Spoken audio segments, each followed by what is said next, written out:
El segundo parcial ya lo estoy cargando al sistema, por lo cual ya les estará apareciendo, yo calculo que el día de mañana o sábado. Si persiste el problema que no les aparece publicado inmediatamente, pues utilizaré la misma mecánica de compartírselo a mi amigo Ángel para que él amablemente me haga el favor de podérselo compartir a cada uno de ustedes. Dejamos una tarea, por favor subirla porque se cierra el sistema a las 8 de la noche en punto. Quedan 5 minutitos, 15 minutos para poderla enviar. De lo contrario, pues ya no la recibiré. Hemos venido platicando de diferentes procesos administrativos. Derivado de eso es que les dejé esta pequeña tarea para poder cumplir esa parte del contenido que debemos de abarcar en cuanto a los pasos que son necesarios para la creación de un municipio, los pasos legales que se deben de cumplir según la normativa constitucional y las normativas específicas que atienden dicha situación. Espero que lo hayan hecho, pues se ponderó con 5 puntos y les recalco que quedan unos minutos para la entrega. Luego hemos venido viendo y platicando los diferentes procesos dependiendo del área de derecho administrativo que estuviésemos pudiendo nosotros trabajar desde el punto de vista del ámbito municipal, desde el punto de vista del Instituto Guatemalteco de Seguridad Social. Hablamos un poco del tema de la universidad. Ya tenemos claro que cada institución tiene normativas específicas. Hablamos también de los procedimientos que regula está regulado por la Oficina Nacional de Servicio Civil, así como la oficina, así como también la Junta Nacional de Servicio Civil, bajo qué aspecto se recurre a esta institución para poder velar sobre algunos procedimientos en el ámbito administrativo. Pero también llegamos a la conclusión, y que es la importancia de esta conclusión que debemos de llegar todos, es que después de haber agotado una vía administrativa en tiempos donde se nos dieron respuesta adecuadamente, donde nosotros presentamos los recursos adecuadamente y el procedimiento fue llegando a un punto donde se nos resuelve de manera definitiva en el ámbito administrativo la negativa a la pretensión que nosotros teníamos ante una situación en concreto, que la única alternativa sería ya el poder nosotros presentar o impulsar un procedimiento contencioso administrativo, para lo cual voy a requerir, por favor, que tengamos la norma específica a la mano, para que nosotros nos sea mucho más fácil poder entender el proceso contencioso administrativo.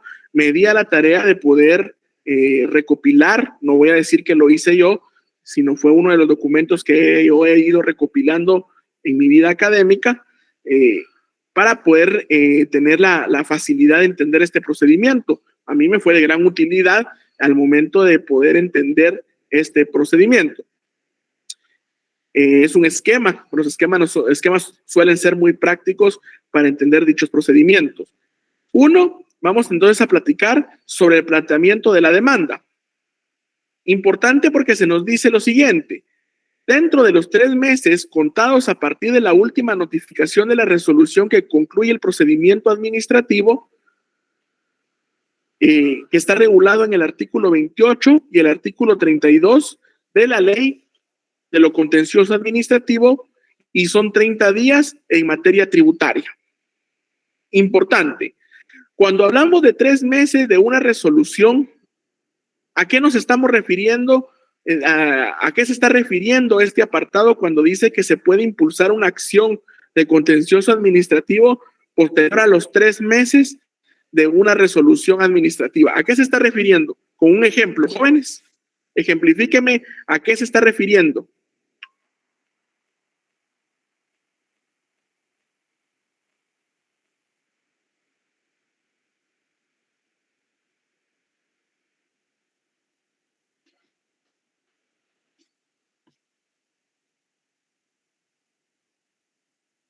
Jóvenes, este plazo que corre a partir de los 3 meses en materia ordinaria y 30 a partir en el tema tributario, ¿a qué temporalidad se está refiriendo y a qué finalidad, a qué finalización? ¿En qué momento empieza a correr este plazo para iniciar un proceso contencioso administrativo?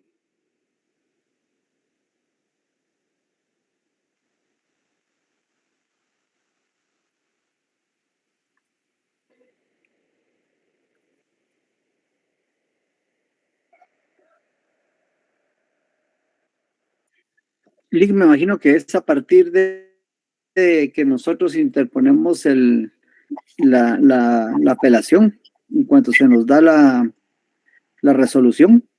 Sí, exacto, Ángel. Para no ponerle nombre al recurso, porque depende de la institución, sí, vamos a tener el recurso, ¿verdad? Sí. Entonces, para no ponerle nombre al recurso, vamos a hablar de la resolución definitiva. Ok. Al momento de que la universidad nos da una resolución definitiva, ¿por medio de quién nos va a dar una resolución definitiva a la universidad? ¿Quién es el órgano que nos va a dar una resolución definitiva? El Consejo Superior. Muy bien. ¿Y en el IX? La Junta Directiva. Directiva. Muy bien, Junta Directiva. ¿Y en el caso municipal, de las municipalidades? Consejo Municipal. Consejo Municipal. Muy bien. Entonces, después de haber agotado que las máximas autoridades de las diferentes instancias administrativas nos dijeron no a la situación en la que nosotros estábamos planteando, será el momento para que nosotros iniciemos un proceso contencioso administrativo. Pero la norma nos dice que tenemos 3 meses posteriores a la resolución para que nosotros podamos plantear un contencioso administrativo, a excepción en materia tributaria que tendremos 30 días. Importante, estos plazos son días, ¿qué creen ustedes? ¿Hábiles o calendario?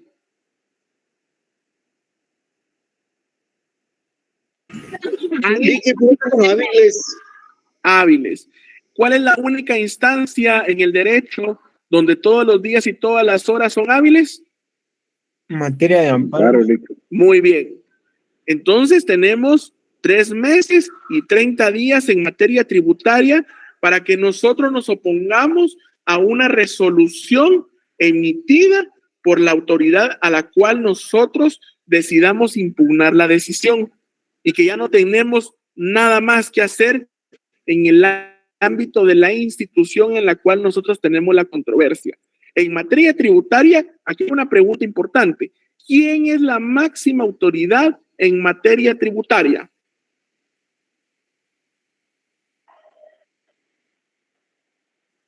La Superintendencia de Administración Tributaria. El directorio. Así se llama la institución. ¿Sí, Josué?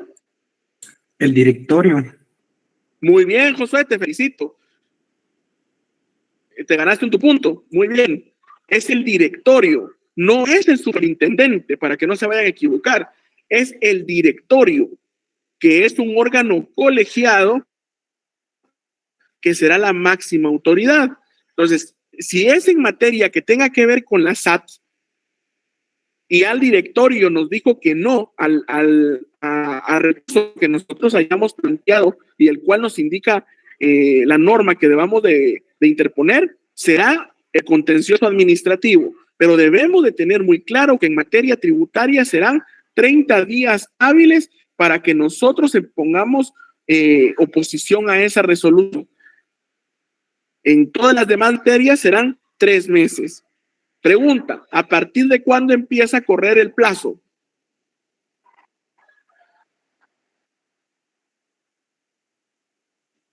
Una vez notificada la resolución, Inmediatamente. Sería el día siguiente. Muy bien, Josué.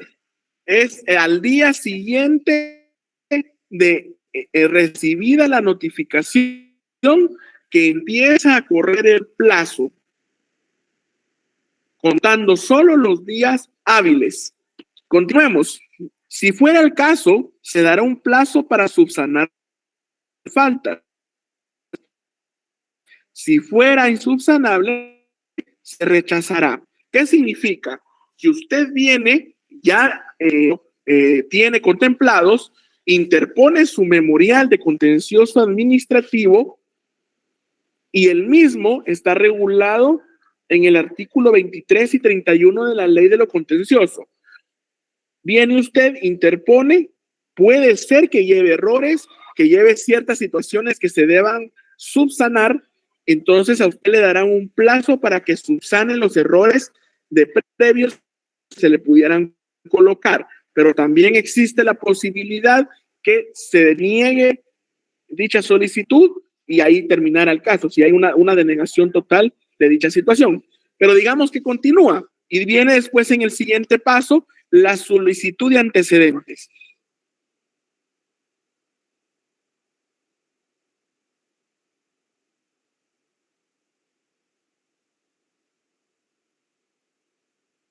Viene para solicitar los antecedentes al órgano administrativo.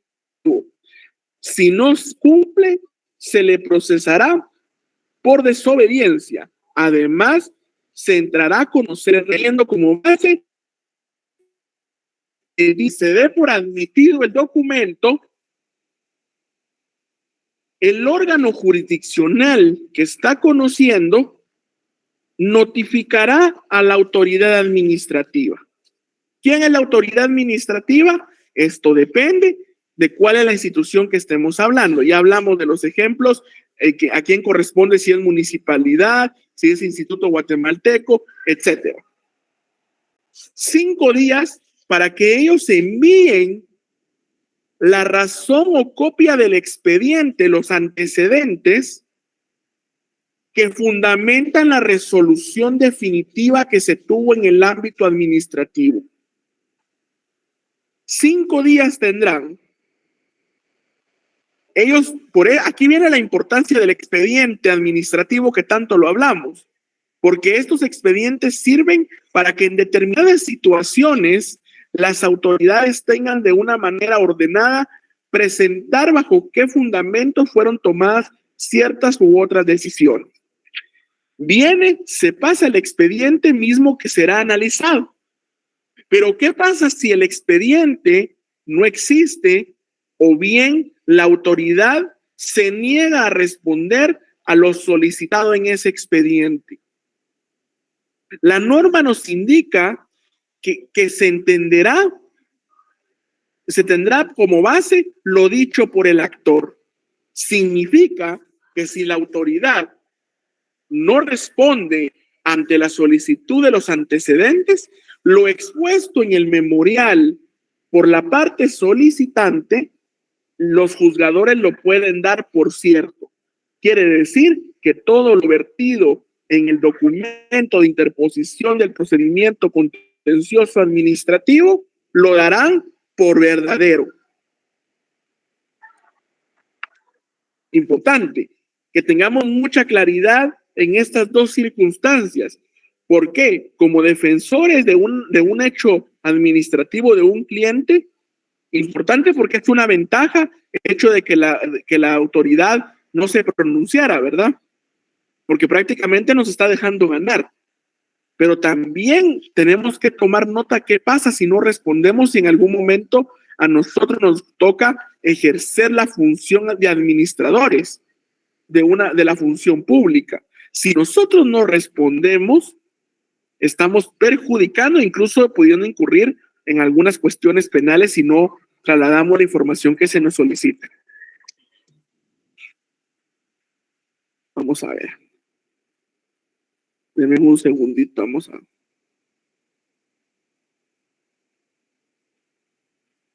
Después vamos a la admisión del trámite. La admisión del trámite dice que 3 días para dictar resolución de trámite. Déjenme abrir aquí más la diapositiva que se me perdió. Dice que según el artículo 33 de la ley que estamos trabajando, la ley citada, tendrán 3 días para dictar la resolución de trámite. Significa que si no hubiese documentación de respaldo de la resolución administrativa de la institución, el órgano jurisdiccional tendrá 3 días para dictaminar a favor de quién, jóvenes.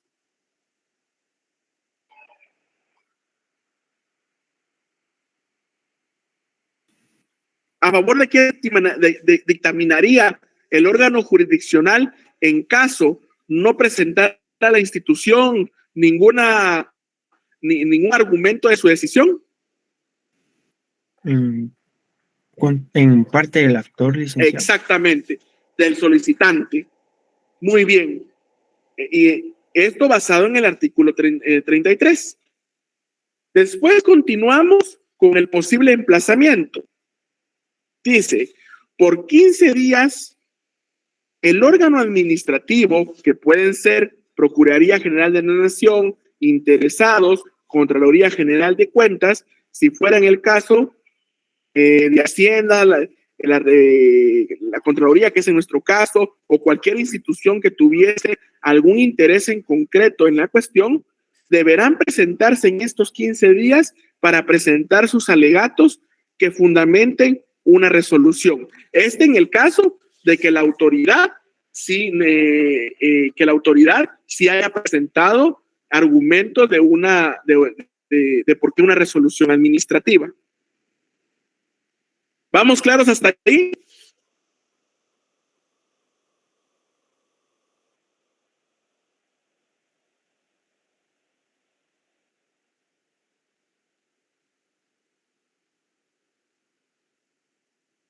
Jóvenes.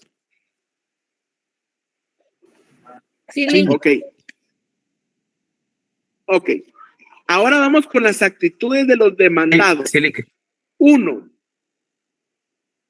Habla de los planteamientos de las excepciones previas. Dentro del 15º día del emplazamiento se pueden plantear excepciones previas. Trámite de los incidentes, mismo que está regulado en el artículo 36 de la ley. Contestación de la demanda. Dentro de los 5 días siguientes a la notificación de la resolución que declare sin lugar las excepciones previas. Detengámonos ahí. ¿A qué nos referimos nosotros, jóvenes, cuando hablamos de excepciones previas que pudiese presentar, en este caso, los demandados? A ver qué se le ocurre a ustedes cuando nos está hablando de planteamiento de excepciones previas. Que dice, dentro del 5º día del emplazamiento, ¿qué significa emplazamiento? Que a usted le ponen un tiempo para cumplir con algo.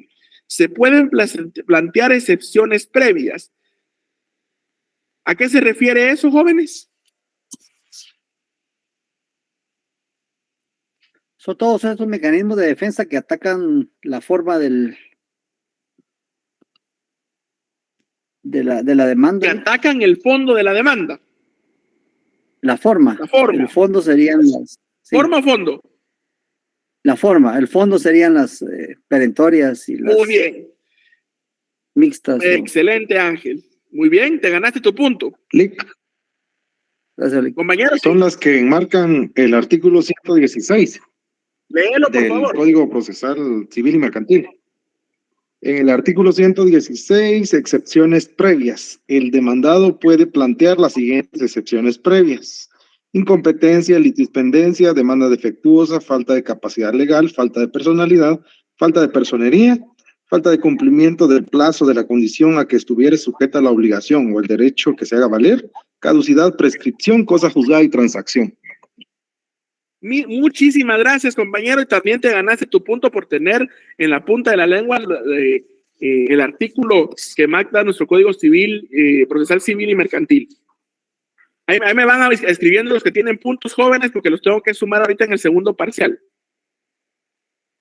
Hablamos entonces que las excepciones son circunstancias que pudiesen atacar la solicitud o la interposición del solicitante, mismas que se pueden atacar por las circunstancias que el compañero acaba de citar, la prescripción, demanda defectuosa, así como las otras que él mencionó.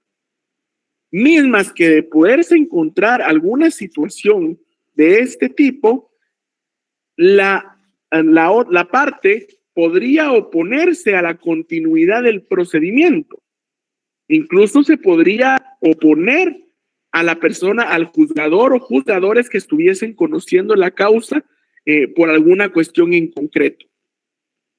Ese momento es importantísimo para la parte demandada, pues será prácticamente el ataque que él deberá hacer a las situaciones de forma en cuanto a la interposición de la demanda. Y esta parte es muy importante, porque muchas veces esa será la mejor forma de poderse defender, porque muchas veces el fondo es correcto, pero muchas veces la forma es incorrecta. Puede haber una prescripción, puede haber un error de persona, puede haber problemas, por ejemplo, se me fue el término, ya les dije prescripción que obviamente es por el tiempo, ya se ha perdido el derecho, puede ser que se pueda recusar al juez por alguna situación en concreto, puede haber una litispendencia, etcétera. Si ese fuera el caso, pues será el momento oportuno para que usted se oponga, para que el juzgador siga conociendo o usted hacerle ver que el momento procesal para poder interponer el documento o esa pretensión ha caducado. Por ejemplo,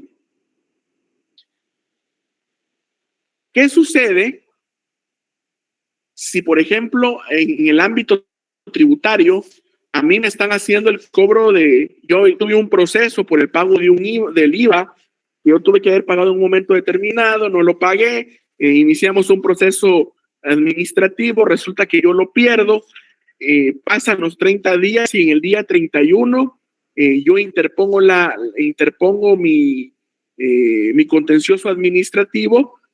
En este momento, en ese tiempo, será el momento para que la administración, la Superintendencia de Administración Tributaria haga ver que existen excepciones derivado de que el derecho del solicitante ha prescrito, puesto yo reclamé en el día 31 y yo hasta qué día tenía para reclamar, jóvenes, ¿cuántos días después? 30 días en materia tributaria.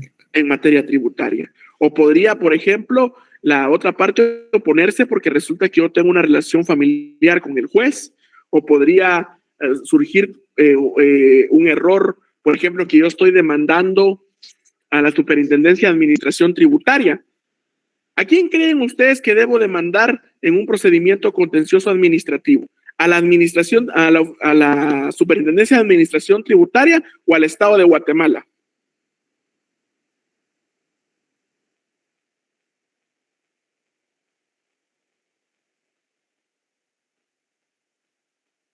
¿A quién creen ustedes?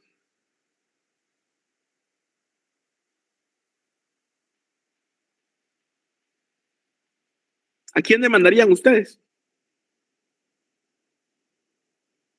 A la institución. A la institución. ¿Alguien demandaría al Estado de Guatemala? No, Les hago una pregunta. Si ustedes trabajan para la municipalidad, vamos a poner otro lugar, para el Ministerio de Educación, lo despiden. ¿A quién demanda? ¿Al Ministerio de Educación o al Estado de Guatemala? Es al Estado de Guatemala. Ah, bueno. Entonces, en el contencioso administrativo, ¿contra quién tendría que ir yo? Contra el Estado de Guatemala. ¿Por qué?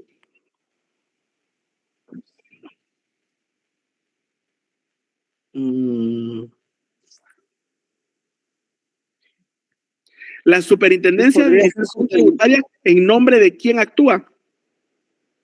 Del Ejecutivo, del organismo ejecutivo. Del Estado de Guatemala. La Superintendencia de Administración Tributaria actúa en el Estado de Guatemala, con la función de salvaguardar los ingresos que debe de tener el Estado para el cumplimiento de sus objetivos. El Ministerio de Educación está a cargo de la educación de sus habitantes para que el Estado cumpla con su objetivo de dar educación. Por ende, al que se demanda es el Estado de Guatemala, por ejemplo, en este caso. Entonces, lo que se debe de ver es que no vayamos a caer en un error de persona, que eso puede suceder en un momento determinado, que no estemos demandando a la persona que corresponde. Recordemos que en este caso, que sería demandar al Estado de Guatemala y obviamente al ente rector en materia tributaria, que es la Superintendencia de Administración Tributaria. Por eso es que tiene una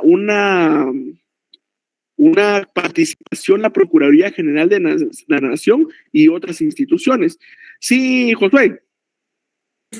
Perdón, licenciado, solo para aclarar esa parte que no me ha quedado muy completa.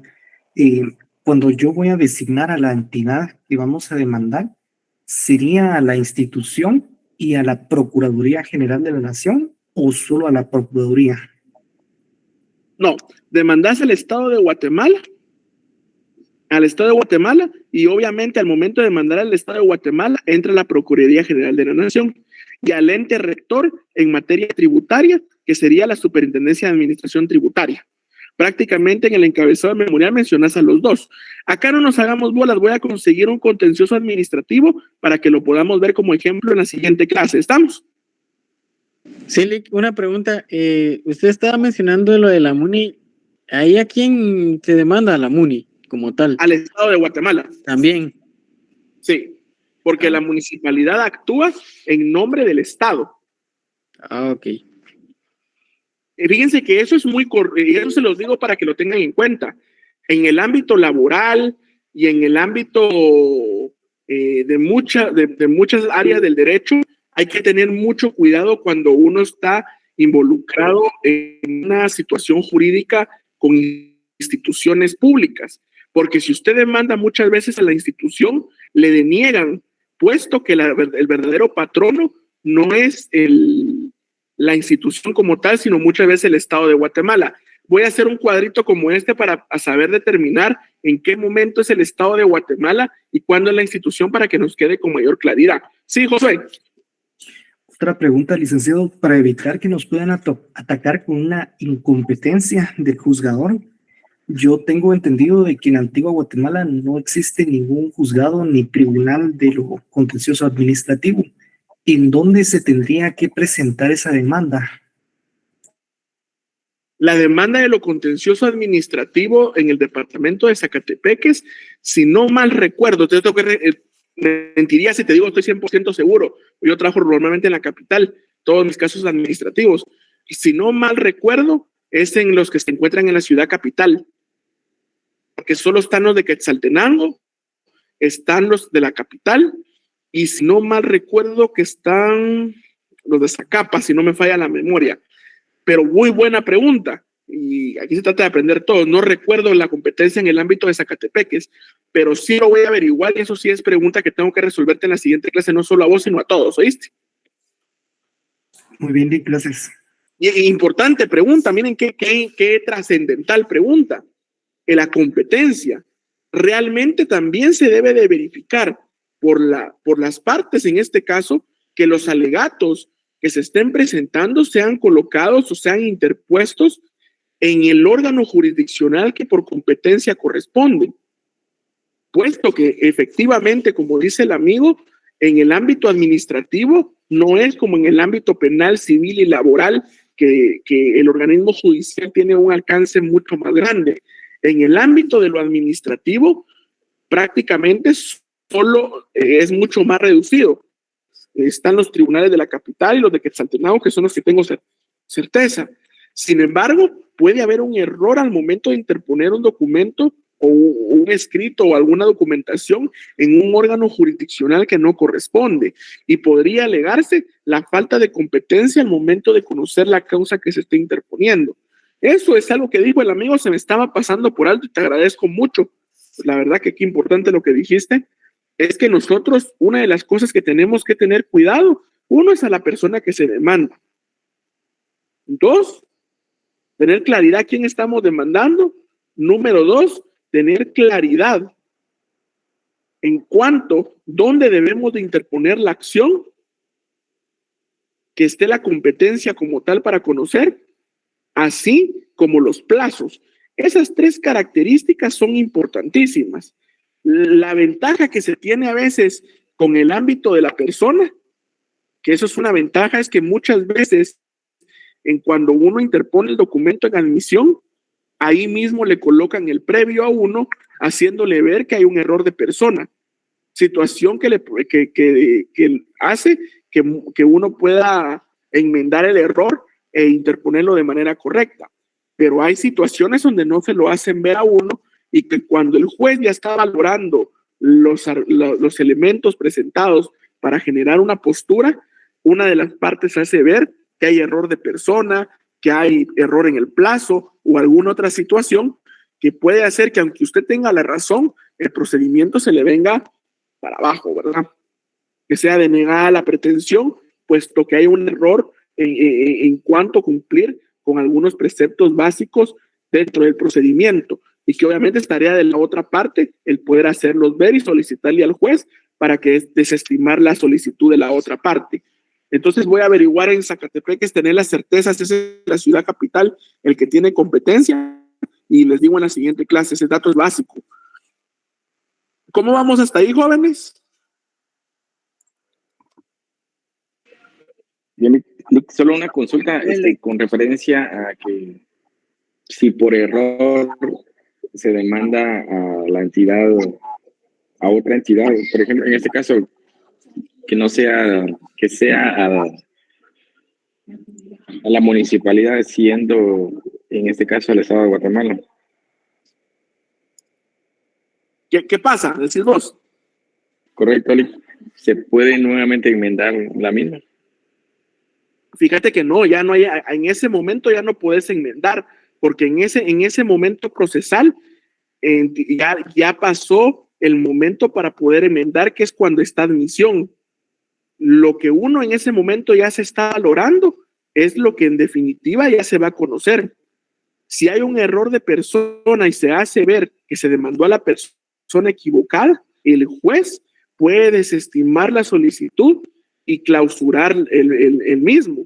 Esto significa que tu pretensión básicamente quedó fuera, ¿verdad? ¿Cuál es el otro problema? Que para este tiempo seguramente ya prescribió tu derecho de solicitar.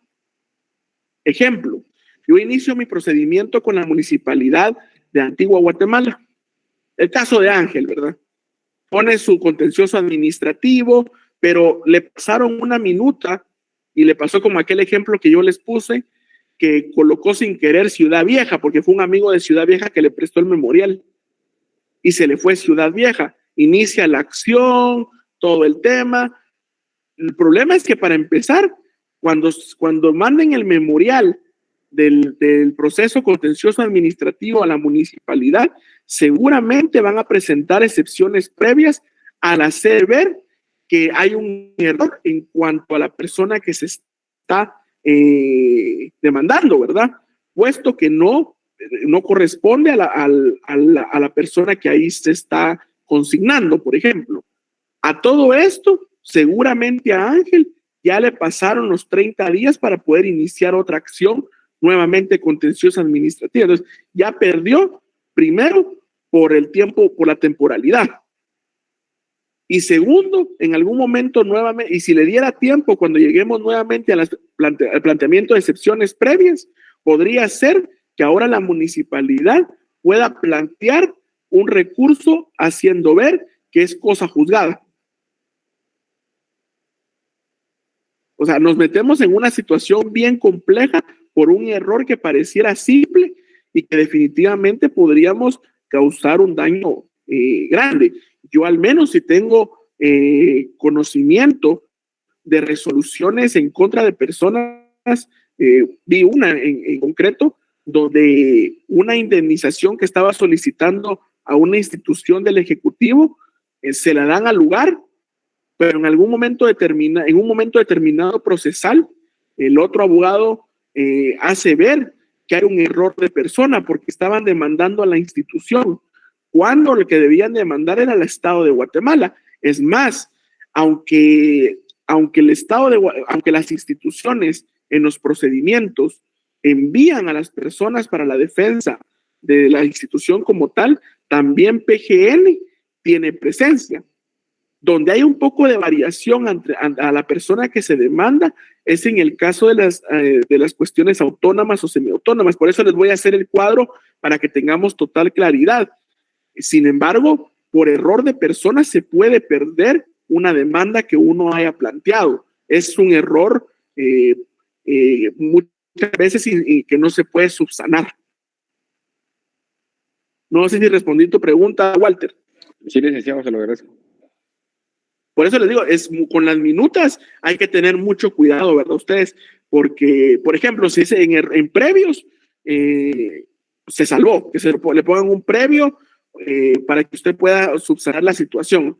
Pero si nadie se da cuenta y sigue avanzando hasta el momento procesal donde la otra parte ya puede presentar sus excepciones ante la solicitud que usted está planteando, eso podría traerse toda la demanda para abajo. Yo lo he visto también en el ámbito penal. El Ministerio Público en una ocasión, yo estuve en un caso de un cliente donde lo que nos salvó al cliente fue, fíjense ustedes que toda la tesis del MP en cuanto al delito que había cometido la persona era muy buena, o sea, prácticamente la persona iba a salir condenada. Sin embargo, el Ministerio Público cometió errores al momento de consignar nombres, apellidos, datos, lo cual generaba una confusión si se estaban refiriendo a la misma persona. Y usted sabe que no se puede, el juez no puede deducir, no, pero es que se equivocó. El juez resuelve en base a lo que tiene en documentación.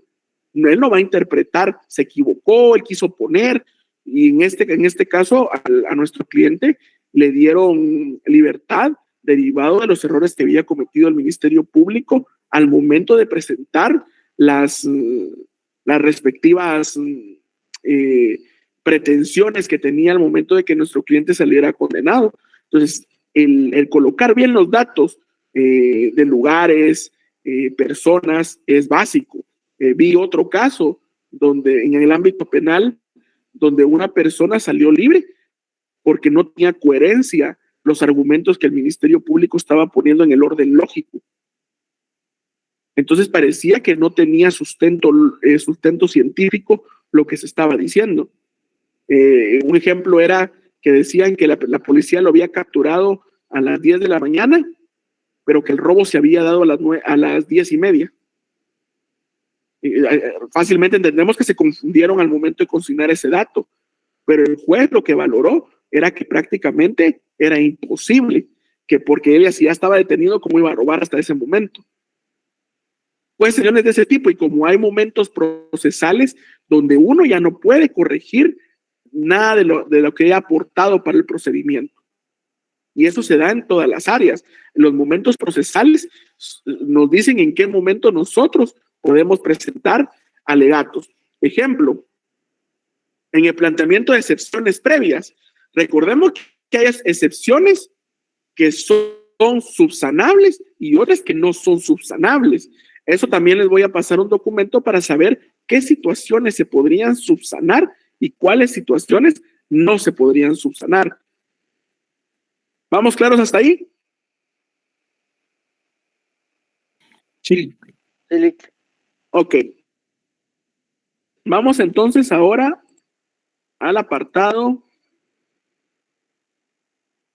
donde nos habla ya en el apartado número 2, donde dice contestación de la demanda.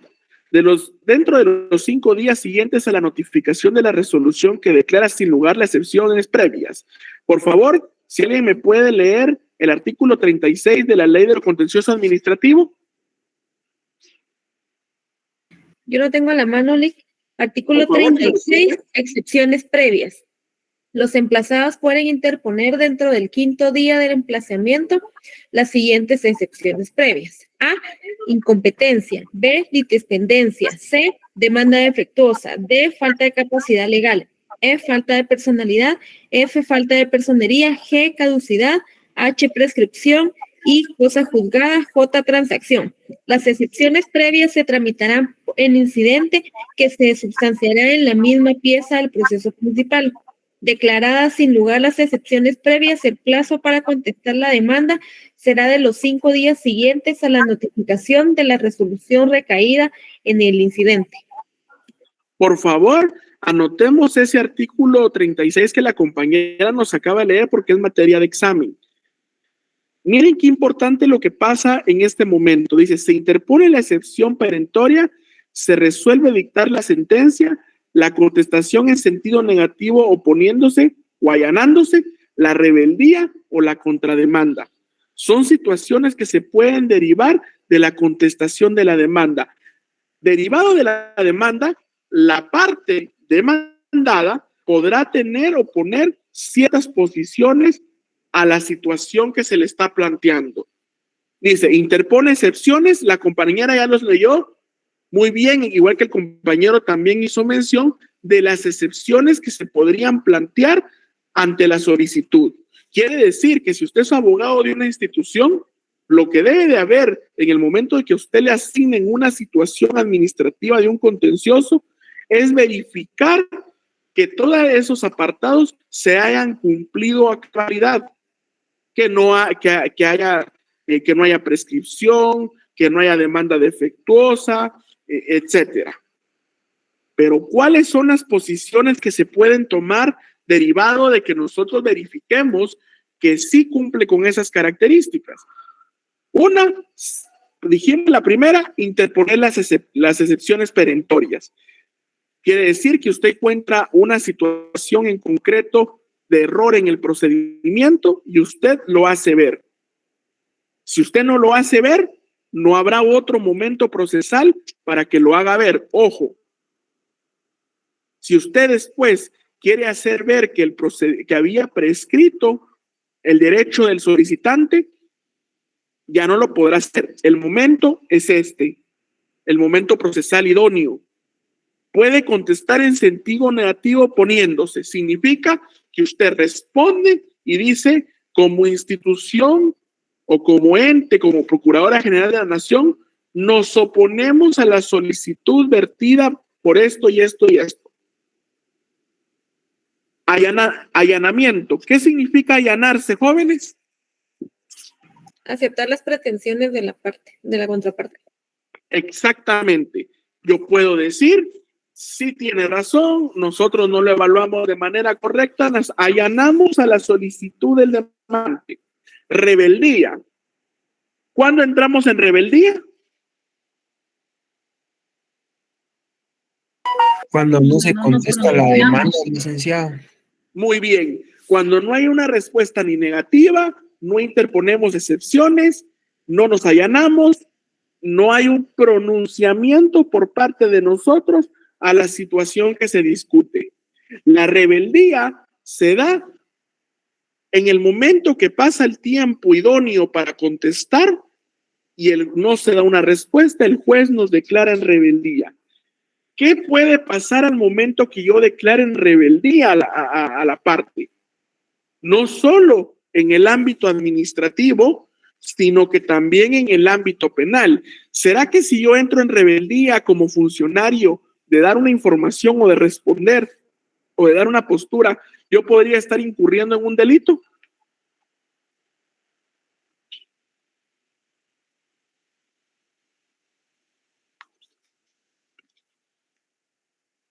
¿Sí o no?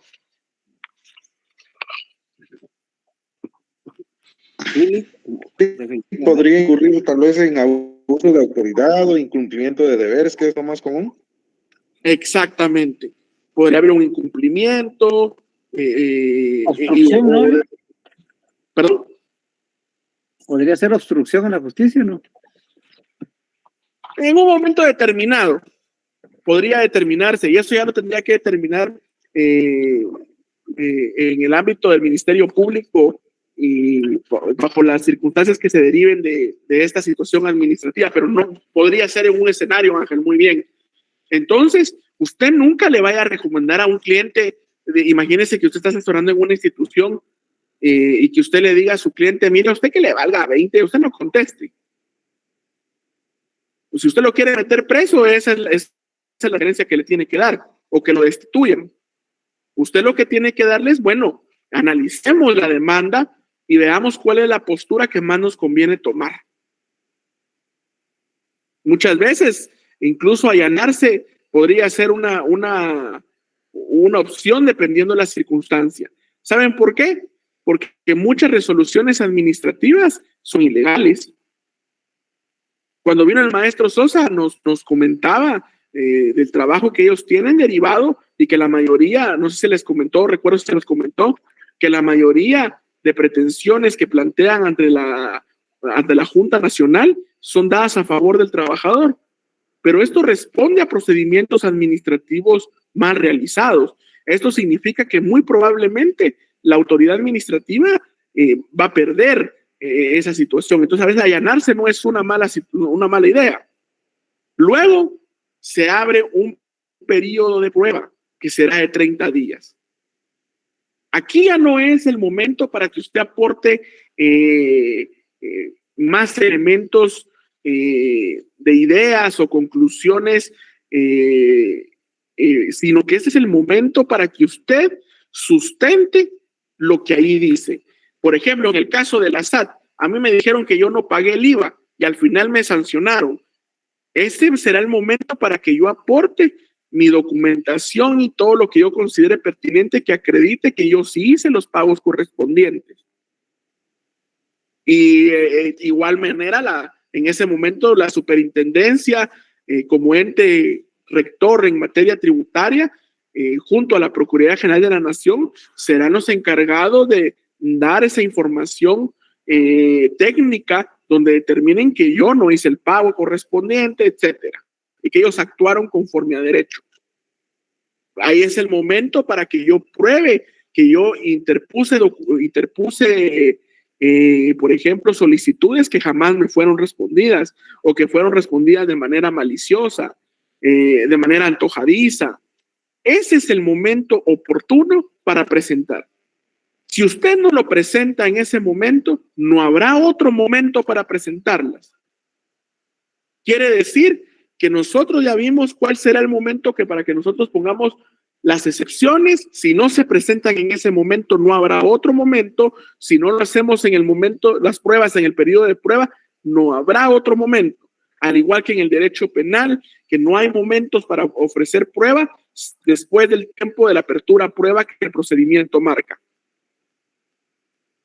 Y luego vamos a ver las vistas, que dura 15 días, pero eso queda para la siguiente clase. Pregunto, ¿le entendieron con esta manera de explicar el contencioso administrativo de un esquema? ¿Va quedando claro, jóvenes?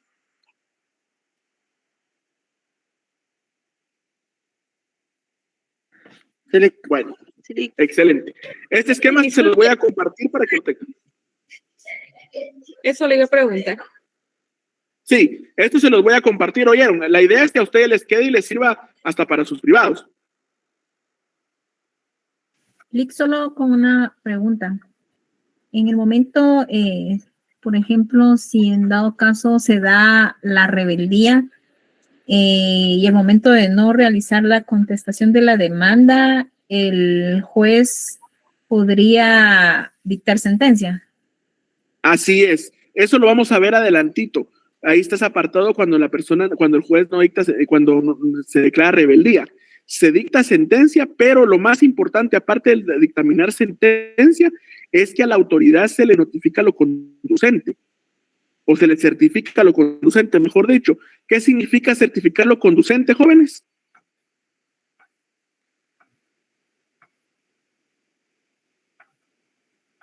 Se le da a saber de la posible comisión de un delito. No solo se le hace saber, se le notifica que está incurriendo en posibles delitos, pero no solo se les hace saber, sino se le hace la respectivo aviso al Ministerio Público y a las autoridades correspondientes de la actitud o de la posición que está tomando la autoridad al momento de rendir información o cumplir con sus obligaciones. Prácticamente en ese momento se le da aviso al MP que hay incumplimiento para que el Ministerio Público inicie una investigación a qué se debe esa negativa de poder cumplir con la obligación que le corresponde. Así es. Ahí estamos. Gracias a la compañera también por su pregunta. Muy buena, sí. Cuando hay rebeldía, es una aceptación tácita de la responsabilidad o de la pretensión. Entonces el juez puede entrar a resolver bajo esas circunstancias. Pero eso lo vamos a ver más adelante bajo las circunstancias que se da el mismo. Bueno, jóvenes, es todo por hoy. Espero que hayamos comprendido más de algo que haya logrado que comprendieran un poquito. Entonces vamos a seguir aunando. Yo les comparto esto en un rato para que lo puedan ver y van surgiendo dudas y las podamos discutir. ¿Oyeron? Gracias, Lick. Feliz noche. Buenas noches. Feliz noche. Pronto pasamos. Feliz noche, Lick.